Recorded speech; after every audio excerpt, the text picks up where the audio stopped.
Good morning guys, welcome to back my YouTube channel Punjab current job ਦੇ ਵਿੱਚ। So guys, ਇਸ class ਦੇ ਵਿੱਚ ਅੱਜ ਆਪਾਂ 9 ਤੇ 10 ਜੁਲਾਈ ਦੀ ਜੋ ਕਰੰਟ ਅਫੇਅਰ ਹੈ ਸੋ ਇਸ ਕਲਾਸ ਦੇ ਵਿੱਚ ਵੇਖਾਂਗੇ ਆਪਾਂ। ਤੇ ਗਾਇਸ ਇਹ ਡਿਟੇਲ ਵੀਡੀਓ ਹੋਏਗੀ, ਸੋ ਵੀਡੀਓ ਨੂੰ ਧਿਆਨ ਦੇ ਨਾਲ ਵੇਖਿਓ ਸੋ ਤੁਹਾਨੂੰ ਐਕਸਟਰਾ ਜਾਣਕਾਰੀ ਨਾਲ ਮਿਲਦੀ ਰਹੇਗੀ। ਤੇ ਗਾਇਸ ਇਸ ਦੀ ਪੀਡੀਐਫ ਤੁਹਾਨੂੰ ਟੈਲੀਗ੍ਰਾਮ ਚੈਨਲ ਦੇ ਉੱਪਰ ਵੀ ਮਿਲ ਜਾਏਗੀ ਤੇ ਟੈਲੀਗ੍ਰਾਮ ਚੈਨਲ ਦਾ ਲਿੰਕ ਜਿਹੜੀ ਉਹ ਡਿਸਕ੍ਰਿਪਸ਼ਨ ਦਿੱਤਾ ਹੋਇਆ ਹੈ, ਠੀਕ ਹੈ, ਜੋ ਕਿ ਪੰਜਾਬ ਦੇ ਐਗਜ਼ਾਮਾਂ ਦੇ ਵਿੱਚ current affair most important chapter ਹੈ। ਤਾਂ ਵੀਡੀਓ ਨੂੰ ਧਿਆਨ ਦੇ ਨਾਲ ਵੇਖਿਓ। ਆਓ ਕਲਾਸ ਨੂੰ ਸਟਾਰਟ ਕਰਦੇ ਹਾਂ ਆਪਾਂ। फस्ट क्वेश्चन अपने को जनतक उद्यम विभाग है जो वो किस मंत्रालय अधीन लिया गया है। इंग्लिश के देखो पब्लिक एंटरप्राइज जिन्हों आप डिपार्टमेंट पब्लिक एंटरप्राइज कहने हैं, सो किस मंत्रालय के अधीन लिया गया है। राइट आंसर ऑप्शन नंबर ए वित्त मंत्रालय की। जो पब्लिक एंटरप्राइज यानी कि जनतक उद्यम विभाग है सो वित्त मंत्रालय के अधीन लिया गया है। से इस विभाग को वित्त मंत्रालय के अधीन लियाउण दा की उद्देश सी, आओ आप डिटेल के वेखते हैं। तो देखो गाइस, भारत सरकार ने वित्त मंत्रालय के अधीन जनतक उद्यम विभाग DP जिन्होंने फुल फॉर्म है डिपार्टमेंट सो पब्लिक एंटरप्राइज लियाउण का फैसला किया है। तो DP पहला भारी उद्योग और जनतक उद्यम मंत्रालय के अधीन सी, ये वित्त मंत्री के अधीन लिया गया है तां जो भविख दीआं विनिवेश योजनावां के संबंध में तालमेल नूं आसान बनाया जा सके। और वित्त मंत्रालय में DP नूं शामिल करने तो बाद हुण 6 विभाग शामिल ने। एक आपने पढ़ लिया देखो जनतक विभाग वाला, तो होर 5 किहड़े ने आओ वेखते हैं आप। सो जिन्हों के नाम ने देखो आर्थिक मामले विभाग आ गया, खर्चा विभाग आ गया, माल विभाग आ गया, नैक्सट है निवेश और सार्वजनिक संपत्ति प्रबंधन विभाग, वित्तीय सेवावां दा विभाग, ठीक है। विभाग ने सारे ही जो कि ये शामिल किए गए हैं। तो वेखो गाइस, जो कि वित्त और कारपोरेट मामले के मंत्री कौन ने, सो निर्मला सीतारमन जी ने। तो केंद्रीय मंत्रिमंडल के फेरबदली हो चुकी है, तो कुछ मंत्रियों की जो अदला बदली हो चुकी है उन्होंने अलग अलग मंत्रालय दिते गए हैं। अगर तो वीडियो देखनी है तो उपर तो आई बटन के उपर लिंक मिल जाएगा, सो वीडियो जाके वॉच कर सकते हो गाइस, ठीक है। सो इतने तो लिंक मिल जाएगा, सो ये वीडियो जाके वॉच कर सकते हो। तो कुछ मंत्री को पहला वाले ही सो काम दिता गया है, कुछ नवे जो मतलब लाभ मिले उन्होंने।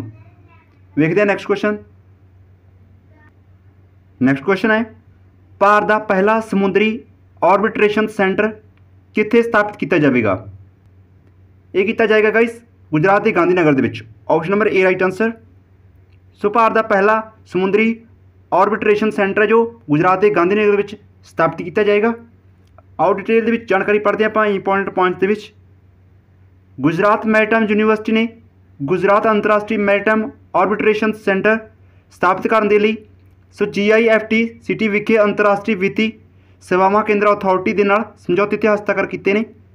समुद्री जहाज़ के खेत्र के नाल जुड़े विवादों के लिए सालसी ते ऑर्बिट्रेशन की प्रक्रिया में चलाने विच सो GIMAC अपनी किस्म का पहला होगा, ठीक है। सो ये फर्स्ट टाइम सो किस्म का पहला बनाया गया है। तो भारत के 35 तो वध ऑर्बिट्रेशन सेंटर ने, हालांकि इन्होंने कोई भी विशेष तौर पर समुद्री खेत्र नाल संबंधित नहीं है। सो ये जोड़ा कि है समुद्री खेत्र नाल संबंध रखता है। भारतीय खिडारी शामिल करने वाली सो ऑर्बिट्रेशन सुनवाई हुण सिंगापुर ऑर्बिट्रेशन सेंटर विखे की जाती है। तो ना देखो जो कि गुजरात के बारे क्वेश्चन बनते हैं। सो गुजरात के मुख्यमंत्री कौन ने, विजय रूपानी जी। तो गुजरात के राज्यपाल आचार्य देवव्रत जी। सो इन्होंने बारे जानकारी सी, तो याद रखना का इंपोर्टेंट क्वेश्चन है जो कि समुद्र के पहली बार बन जा रहा है। सो कि भारत का पहला समुद्री ऑर्बिट्रेशन सेंटर गांधीनगर के बन गया, ये याद रखना है। नैक्सट क्वेश्चन, रक्षा मंत्रालय ने स्पर्श प्रणाली की शुरुआत की है। जो स्पर्श है इसका पूरा नाम की है, इसकी फुल फॉर्म दसनी अपने। तो इंपोर्टेंट क्वेश्चन है, ये क्वेश्चन जो करंट अफेयर के एग्जाम के बनते हैं। तो वेखो गाइस इसमें चंगी तरह रीड कर लेना। सो इसकी फुल फॉर्म है option number A system for pension administration Raksha, ठीक है। दोबारा सुन लो, system for pension administration Raksha. So इसकी फुल फॉर्म है स्पर्श की। तो चंगी तरह रीड कर लेना। तो इसका मुख्य उद्देश्य की है, ये किस नाल जुड़ी हुई है। आओ क्वेश्चन के पूरी तरह आप समझते हैं, तो क्वेश्चन तुहानूं समझ लग जाएगा सारा।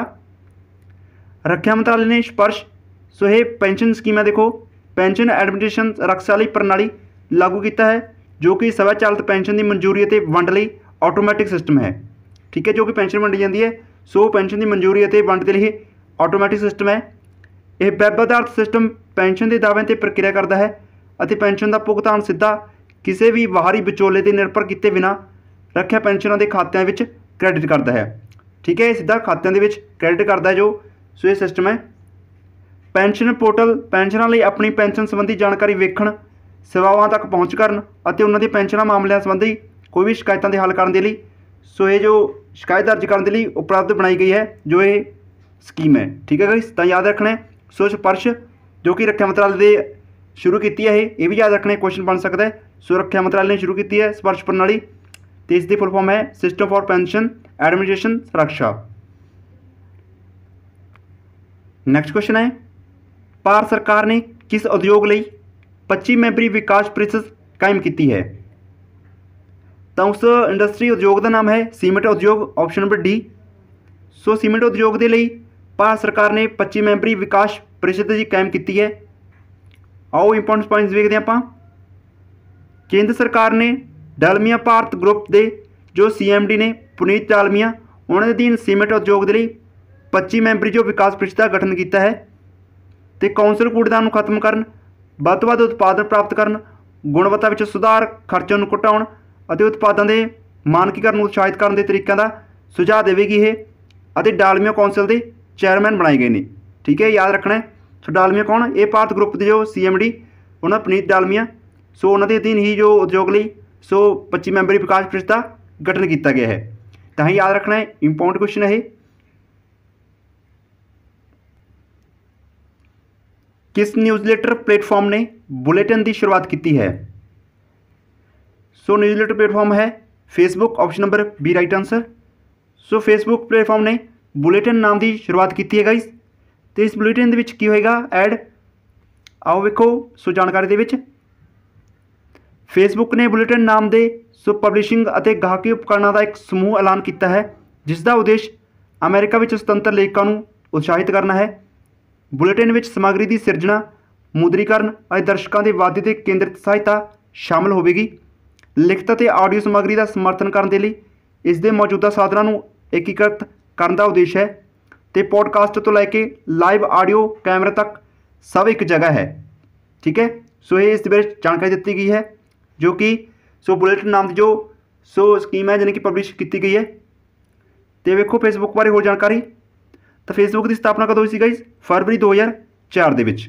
ਤੇ ਫੇਸਬੁੱਕ ਦੇ CEO ਕੌਣ ਨੇ? Mark Zuckerberg.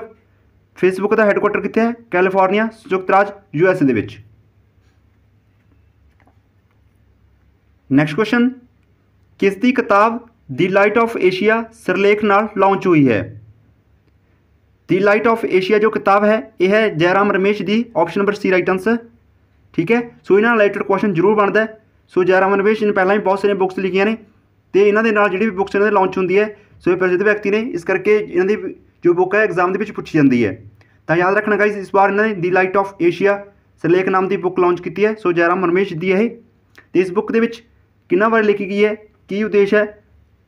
ਤਾਂ ਦੇਖੋ, ਜੈਰਾਮ ਰਮੇਸ਼ ਦੁਆਰਾ ਲਿਖੀ ਗਈ ਦੀ ਲਾਈਟ ਆਫ ਏਸ਼ੀਆ ਨਾਮ ਦੀ ਇੱਕ ਨਵੀਂ ਕਿਤਾਬ ਬੁੱਧ ਉੱਤੇ ਇੱਕ ਮਹਾਕਾਵ ਬਾਇਓ ਕਵਿਤਾ ਜੀਵਨੀ ਹੈ। ਸੋ ਕਿਸ ਦੇ ਉੱਤੇ ਗਾਈਜ਼? ਬੁੱਧ ਉੱਤੇ ਇੱਕ ਮਹਾਕਾਵ ਬਾਇਓ ਕਵਿਤਾ ਜੀਵਨੀ ਹੈ। ਰਮੇਸ਼ ਜੀ ਲੇਖਕ, ਸੰਸਦ ਮੈਂਬਰ, ਸਾਬਕਾ ਕੇਂਦਰੀ ਮੰਤਰੀ ਅਤੇ ਕਾਂਗਰਸ ਨੇਤਾ ਸਰ ਐਡਵਿਨ ਆਰਨੋਲਡ ਦੀ ਮਹਾਕਾਵ 1879 ਦੀ ਕਵਿਤਾ ਦੀ ਲਾਈਟ ਆਫ ਏਸ਼ੀਆ, ਜਿਸ ਨੇ ਕਿ ਦੁਨੀਆ ਨੂੰ ਪ੍ਰੇਰਿਤ ਕੀਤਾ ਸੀ ਤੇ ਪਿੱਛੇ ਦੀ ਦਿਲਚਸਪ ਕਹਾਣੀ ਦਾ ਪਰਦਾਫਾਸ਼ ਕਰਨ ਵਾਲੀ ਆਪਣੀ ਨਵੀਂ ਕਿਤਾਬ ਦੀ ਡੂੰਘਾਈ ਨਾਲ ਖੁਲਾਸਾ ਕੀਤਾ ਹੈ।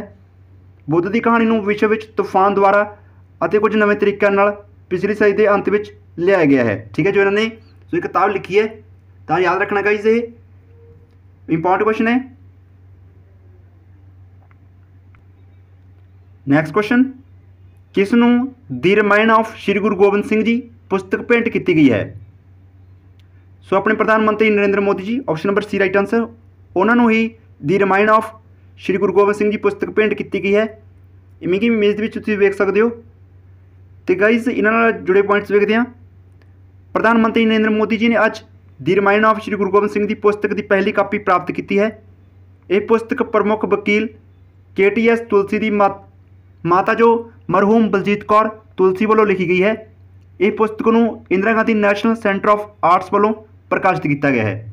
ਦੇਖੋ, ਦੋ ਕੁਐਸਚਨ ਬਣ ਸਕਦੇ ਇਸ ਦੇ ਵਿੱਚ। ਸੋ ਇਹ ਬੁੱਕ ਨੂੰ ਕਿਸ ਨੇ ਲਿਖਿਆ? ਦੀ ਰਮਾਇਣ ਆਫ ਸ਼੍ਰੀ ਗੁਰੂ ਗੋਬਿੰਦ ਸਿੰਘ ਜੀ ਨੂੰ। ਤਾਂ ਇਹ ਬੁੱਕ ਜੋ ਮਰਹੂਮ ਬਲਜੀਤ ਕੌਰ ਉਹਨਾਂ ਦੁਆਰਾ ਲਿਖੀ ਗਈ ਹੈ। ਤੇ ਇਹ ਪੁਸਤਕ ਨੂੰ ਲਾਂਚ ਕਿਸ ਨੇ ਕੀਤਾ ਹੈ? ये पुस्तक लॉन्च किया है Indira Gandhi national centre of arts द्वारा। इंपॉर्टेंट क्वेश्चन है, याद रखना है। नेक्स्ट क्वेश्चन, भारत के किस राज्य केंद्र शासित प्रदेश ने मुख्यमंत्री कोविड-19 परिवार आर्थिक सहायता योजना जो शुरू की है? ये की गई दिल्ली सरकार ने, option number B right answer. So Delhi दी सरकार ने मुख्यमंत्री कोविड-19 परिवार आर्थिक सहायता योजना शुरू की है। सो तुहानूं इसके नाम तो ही पता लगना है कि दिल्ली सरकार ने कोविड-19 महामारी के कारण सो अपना मैंबर गवाउण वाले परिवार को वित्तीय सहायता मुहैया कराने के लिए मुख्यमंत्री कोविड-19 सो परिवार आर्थिक सहायता योजना शुरू की गई है। ठीक है, परिवारों के जिसने भी कोविड-19 करके इसकी मौत हो गई है सो उन्होंने मुहैया मतलब कि वित्तीय सहायता देने के लिए सो ये स्कीम है जो चलाई गई है सो दिल्ली सरकार द्वारा। नेक्स्ट क्वेश्चन, किहड़े देश ने ब्रिक्स शिक्षा मंत्रियों की मेजबानी 2021 की है? ब्रिक्स शिक्षा मंत्री की मेजबानी 2021 की गई है भारत के वालों, option number A right answer, यानी कि इंडिया वालों। तो ब्रिक्स गाइज इसके नाम तो ही सो विचों देखो जो जोड़े कि देश बनते हैं ब्राजील, रशिया, इंडिया, चाइना तो साउथ अफ्रीका। ठीक है, सो ये 5 देशों का समूह है। ब्रिक्स शिक्षा मंत्री की मेजबानी सो इस बार भारत ने की है। तो जानकारी तौर पर देखते हैं आप, मैंबर देशों ने मिश्रित और ऑनलाइन सिखलाई में अपन पहलकदमियां साझिया कीतियां ने। तो 8वीं ब्रिक्स शिक्षा मंत्रियों की मीटिंग भारत द्वारा आयोजित 13वें ब्रिक्स सम्मेलन में हिस्से वजों की गई। मंत्री ने 2 थीमां उत्ते विचार वटांदरे किए हैं। सो सर्वव्यापी ਅਤੇ उचित क्वालिटी की सिक्ख्या ਨੂੰ ਯਕੀਨੀ ਬਣਾਉਣ ਦੇ ਲਈ ਅਤੇ ਇਸ ਦੇ ਨਾਲ ਹੀ ਖੋਜ ਅਤੇ ਅਕਾਦਮਿਕ ਸਹਿਯੋਗ ਬਣਾਉਣ ਦੇ ਲਈ डिजिटल ਅਤੇ ਟੈਕਨੋਲੋਜੀ ਹੱਲ ਕੱਢਣ ਦੇ ਲਈ ਜ਼ਰੂਰੀ ਅਹਿਮ ਫੈਸਲੇ ਵੀ ਲਏ ਗਏ ਨੇ ਇਸ ਦੇ ਵਿੱਚ। ਠੀਕ ਹੈ, ਤੇ ਨਾਲ ਹੀ ਸੋ ਬ੍ਰਿਕਸ ਹੈ एक छोटा ਜਿਹਾ 5 ਉੱਭਰੀਆਂ ਰਹੀਆਂ ਸੋ ਅਰਥਚਾਰਿਆਂ ਦਾ ਜੋ ਸਮੂਹ ਹੈ। ਤੁਹਾਨੂੰ ਪਹਿਲਾਂ ਦੱਸਤਾ ਬ੍ਰਾਜ਼ੀਲ, ਰੂਸ, ਭਾਰਤ, ਚੀਨ ਅਤੇ ਦੱਖਣੀ ਅਫਰੀਕਾ ਨੂੰ ਜੋੜਦਾ ਹੈ। ਠੀਕ ਹੈ, ਸਮਝ ਲੱਗ ਗਿਆ ਹੋਵੇਗਾ। ਵੇਖਦੇ हैं नेक्स्ट क्वेश्चन। नैक्सट क्वेश्चन आ गया गाइस, हरियाणा का नवा राजपाल किस नूं नियुक्त किया गया है? देखो इस भी अपनी सारी वीडियो कंप्लीट वीडियो हो चुकी है ट्रिक के नाल। ठीक है, अगर तुसीं वीडियो देखना चाहते हो तो उसका लिंक तुहानूं डिस्क्रिप्शन के मिल जाएगा।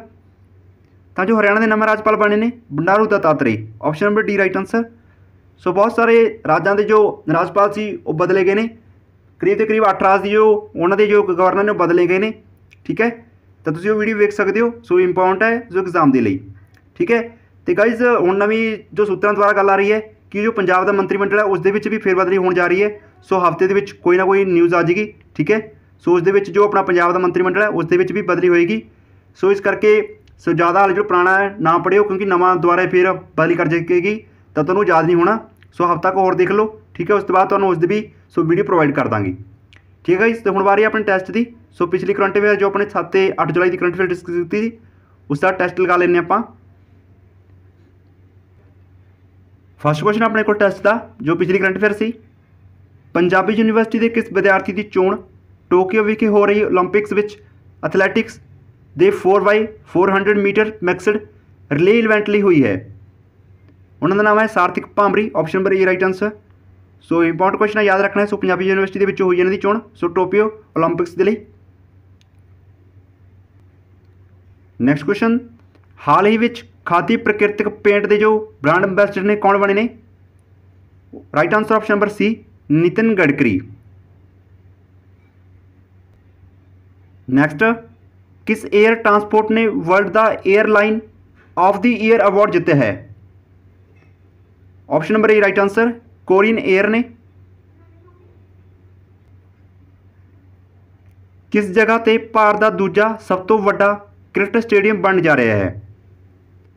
राजस्थान के जयपुर के बन जा रहा है, option number B right answer. Next, Bollywood के किस महान अदाकार का हाल ही में देहांत हो गया है? Option number A right answer Dilip Kumar. Next question आ गया, CRPF ने किस कंपनी नाल एडवांस टैक्नोलॉजी की सिखलाई लिए समझौता किया है? Option number C right answer CDEC के नाल। इहो जिहे क्वेश्चन सो कंप्यूटर के भी ऐड हो सकते हैं, तो याद रखना है। सो करंट का क्वेश्चन है, किस मंत्रालय ने निपुण भारत की शुरुआत की है? ऑप्शन नंबर बी सिक्ख्या मंत्रालय ने। शहरी सहकारी बैंकों में MD WTD की नियुक्ति ਲਈ ਕਿਹੜੇ संगठन ਨੂੰ निर्देश जारी किए ने? ऑप्शन नंबर B RBI ने किए ने। लास्ट क्वेश्चन है टेस्ट का जी अपने को, जून 2021 सरकार ने किस योजना के तहत ਵਧੇਰੇ किसानों ਨੂੰ दाखिल करने के लिए एक विशेष मुहिम शुरू की है? उस स्कीम का नाम है PMFBY। ऑप्शन नंबर D जिसकी फुल फॉर्म है प्रधानमंत्री फसल बीमा योजना।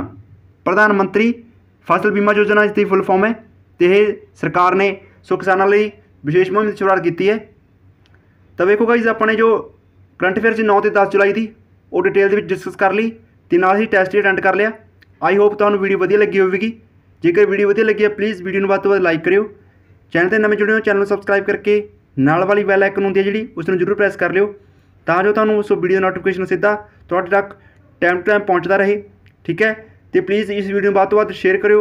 सो जिन्हें भी तुहाडे स्टडी ग्रुप ने तो जिन्हें भी तुहाडे रिश्तेदार फैमिली ने उन्होंने वध तो वध शेयर करनी है, तां उन्होंने तक भी जानकारी सारी पहुँच सके। ठीक है, जेकर आप किसी हेल्प करांगे तो अपनी भी खुद दूसरे बंदे हेल्प कर देने गाइज, तो एक दूसरे की हेल्प जरूर कराया करो। तो गाइज तुहाडे लिए इस तरह ही करंट के चैप्टर अगे भी वीडियो लेंदे रहांगे। तो मिलते हैं next time next video. Okay, thank you, thanks for watching.